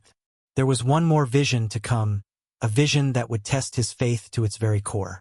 And this one would be darker, more terrifying than anything he had seen before. A vision of war, of unimaginable destruction. The word of the Lord came to Ezekiel once more, heavy with foreboding. Son of man, set your face against Gog, of the land of Magog, the chief prince of Meshech and Tubal. Prophesy against him. Gog, Magog, names that echoed in Ezekiel's soul, sending a chill through his spirit. He did not know who they were, not exactly. They were distant northern peoples, shrouded in mystery, dwelling far beyond the borders of Israel, beyond the reach of their knowledge. But the Lord made it clear. These were enemies, implacable and relentless, and they were coming, in the years to come, to bring devastation and death. The Lord said, "You will invade a land that has recovered from war, whose people were gathered from many nations to the mountains of Israel, which had long been desolate. They had been brought out from the nations, and now all of them live in safety." Ezekiel saw it unfold in his mind's eye, a panoramic vision of the future. Israel restored, the exiles returned, the land rebuilt, flourishing once more. The people living in peace, confident in their newfound security, without walls, without gates, without defenses. They had come home at long last. They had settled, putting down roots in the soil of their ancestors. They believed the worst was behind them, that the long night of exile was finally over. And then, from the far north, like a storm cloud gathering on the horizon, the armies would come. "You will advance against my people Israel like a cloud that covers the land," the Lord said to Gog, his voice resonating with divine anger. "In days to come, I will bring you against my land, so that the nations may know me when I show myself holy through you before their eyes." It was a vast coalition, a terrifying alliance of nations bent on destruction. Gog and his allies Persia, Cush, Put, Gomer, Beth-Dagarma, nations from the north, the south, the east. An alliance so powerful, so overwhelming, that no human army could possibly stand against it. They would come with horses and riders, a seemingly endless horde, all of them clad in gleaming armor, a mighty army, shields and swords glinting in the sunlight, banners flying, the thunder of hooves shaking the very ground beneath their feet. Their intention was clear, brutally and unambiguously clear: to plunder and loot, to seize the wealth of a defenseless people, to wipe Israel off the map once and for all, to erase their name from the memory of the nations. Ezekiel watched the vision unfold, his heart pounding in his chest, his breath caught in his throat. The armies advanced, an unstoppable tide of destruction. They surrounded the mountains of Israel, their campfires painting the night sky with an ominous glow. They prepared for battle, sharpening their swords, testing their bows, their confidence unwavering. Victory seemed certain, inevitable. And then, in that moment of utter darkness, when all hope seemed lost, God spoke. "On that day, when Gog attacks the land of Israel, my hot anger will be aroused," declares the sovereign Lord, his voice like the roar of 1,000 thunders. "In my zeal and fiery wrath, I declare that at that time there shall be a great earthquake in the land of Israel." The ground began to shake violently, uncontrollably. Not a tremor, not a mere shudder, but a massive, cataclysmic upheaval, tearing the earth asunder. Mountains crumbled, cliffs collapsed, walls fell to the ground, reduced to rubble. The earth itself became a weapon in the hand of God, turned against those who sought to destroy his people. "I will summon a sword against Gog on all my mountains," the Lord said, his words echoing through the heavens. "Every man's sword will be against his brother." Panic swept through the invading armies, a contagion of fear spreading through their ranks.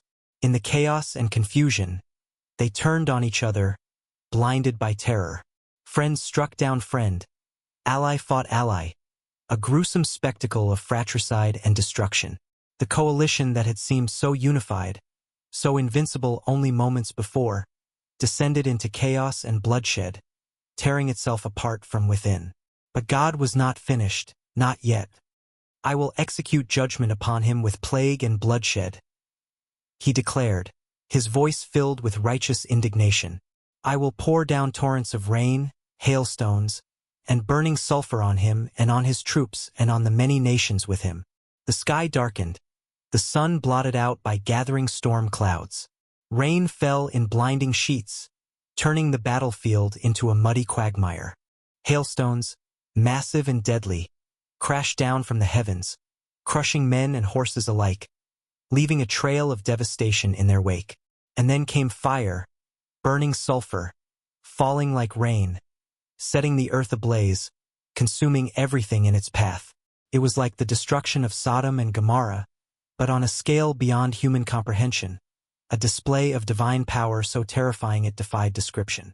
The armies of Gog were annihilated, utterly and completely, not by Israel's strength, not by human weapons, but by the direct intervention of God himself. Ezekiel saw the aftermath, the gruesome tableau of destruction. Bodies scattered across the mountains, like fallen leaves after a storm. So many that it would take 7 months to bury them all, a task of unimaginable scale. The weapons left behind, swords and spears and shields, so abundant that the people of Israel would use them for fuel, burning them for 7 years, their fires lighting up the night sky for years to come. 7 months of burial, 7 years of burning, numbers that spoke of completeness, of total victory, of an enemy so thoroughly defeated that nothing remained but the memory of God's power, a testament to his unwavering faithfulness. And the Lord declared, "I will display my glory among the nations, and all the nations will see the punishment I inflict and the hand I lay upon them. From that day forward, the house of Israel will know that I am the Lord their God." This was not just a military victory, a triumph of one nation over another. This was a revelation, a moment when the entire world would see, beyond any shadow of a doubt, that the God of Israel was real, that he was powerful, that he kept his promises, even when all seemed lost. For centuries, scholars and theologians have debated the meaning of this prophecy, poring over the ancient texts, searching for clues and insights. Who is Gog? When will this invasion happen? Is it literal or symbolic? Some believe Gog represents a specific future leader, a charismatic but evil figure, a coalition of nations that will arise in the last days and attack Israel, seeking to destroy it. They point to the geography, the alliances, the detailed descriptions, and see parallels in modern geopolitics, in the shifting alliances and the rising tensions of the modern world. Others believe Gog and Magog symbolize all the forces of evil that stand against God's people throughout history, a perpetual struggle between light and darkness. Not a single, isolated event, but a recurring pattern, a cycle of conflict that repeats itself throughout the ages.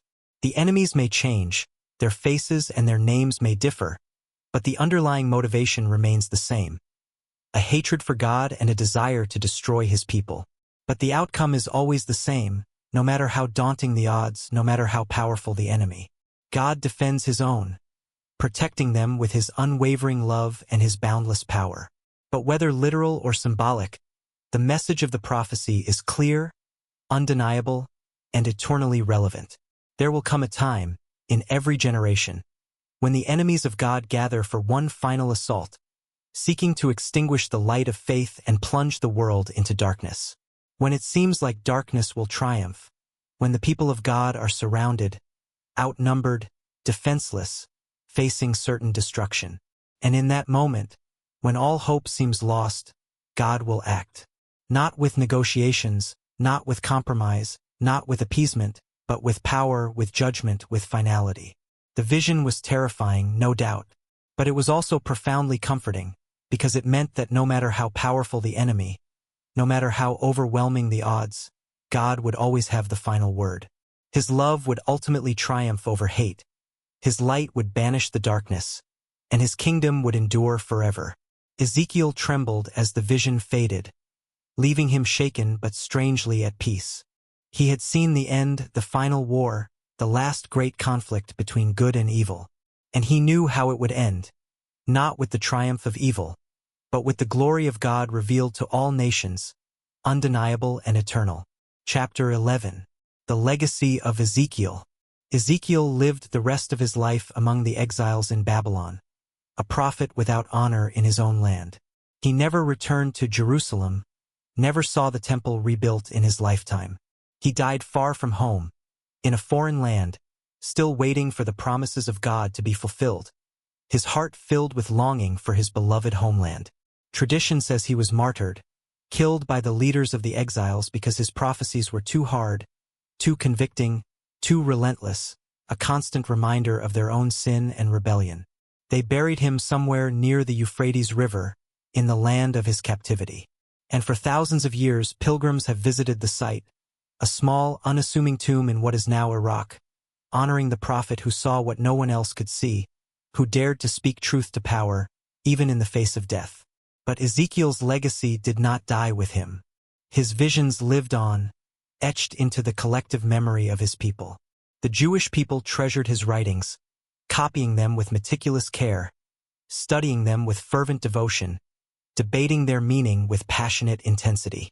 His vision of the Valley of Dry Bones became a symbol of hope for a scattered people, a powerful reminder that even in the face of death, resurrection was possible. His vision of the river became a promise that life could flow even from the driest places, bringing renewal and restoration to the most barren of landscapes. When the exile finally ended, when the people returned to Jerusalem and began to rebuild the temple, they remembered Ezekiel's vision, his detailed blueprint for a glorious future. And though the second temple did not match the grandeur he described, they held on to the promise, clinging to the hope that one day, the glory would return, that God would once again dwell among his people in all his splendor. Christians read Ezekiel and saw echoes of Jesus, the Messiah, the fulfillment of the ancient prophecies. The Good Shepherd who would search for the lost sheep, the river of living water flowing from the throne of God, the resurrection of the dead, the final judgment, the new heaven and the new earth.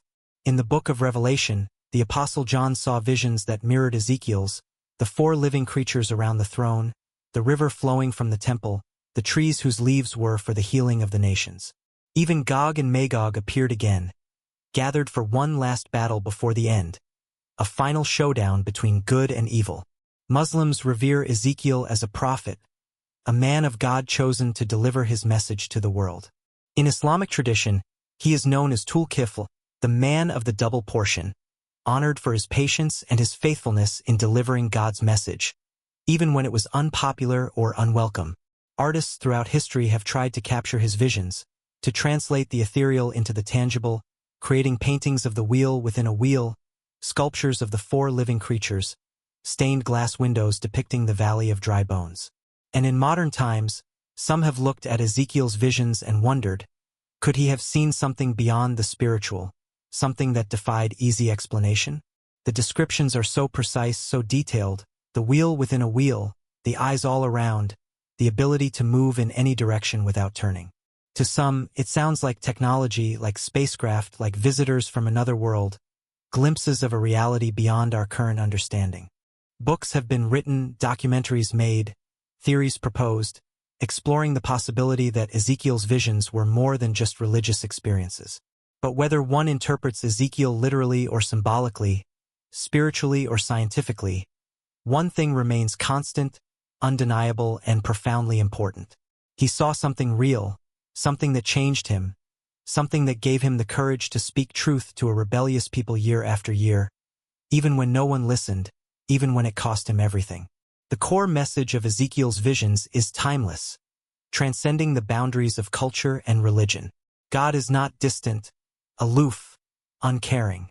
He is not confined to temples or rituals or geographical locations. He moves, he speaks, he reveals himself to those willing to see, to those who seek him with a sincere heart. And no matter how broken things seem, no matter how dry the bones, no matter how dead the situation, God can bring life. He can restore what was lost. He can rebuild what was destroyed. He can make all things new. Ezekiel's visions remind us that judgment and mercy are not opposites, mutually exclusive concepts. They are two sides of the same coin, two facets of God's character. God judges because he loves, because he cannot tolerate injustice and oppression. He disciplines because he desires restoration, because he wants to see his children return to him. And even in the midst of the harshest warnings, there is always hope, a glimmer of light in the darkness. The Valley of Dry Bones teaches us that nothing is beyond God's power to resurrect, that even in the face of death, there is always the possibility of new life. The river from the temple reminds us that where God's presence flows, life follows, inevitably, irresistibly. The vision of Gog and Magog assures us that God will defend his people, no matter the odds, that he will ultimately triumph over evil.